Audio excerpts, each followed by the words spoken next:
नागपुरातून एक अतिशय धक्कादायक घटना समोर आली आहे। शाळेतून घरी आल्यानंतर अचानक 11वीच्या विद्यार्थिनीच्या पोटात दुखू लागलं। आई तिला तात्काळ डॉक्टरांकडे घेऊन गेली। डॉक्टरने ती गर्भवती असल्याचं सांगितले। आईच्या पायाखालची जमीनच सरकली। या चौकशीत अभिनव या मुलाचं नाव समोर आलं। आणि हा अभिनव कोण आणि काय घडलं पुढे पाहण्याआधी AM मराठी न्यूजला जरूर सबस्क्राईब करा। तर अभिनव रवी हडके वय वर्ष 23 असे अटकेतील आरोपीचं नाव आहे।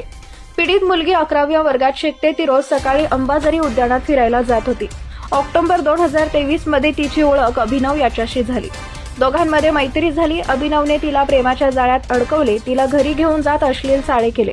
मुलीने विरोध केला असता अभिनवने लग्नाचं आमिष दाखवलं। मुलीच्या इच्छेविरुद्ध तिच्याशी शारीरिक संबंध प्रस्थापित केले। त्यानंतर अभिनव आणि मुलीच्या भेटीगाठी कमी झाल्या। काही दिवसांपूर्वी मुलीच्या पोटात दुखू लागलं। तिने याबाबत आईला सांगितलं।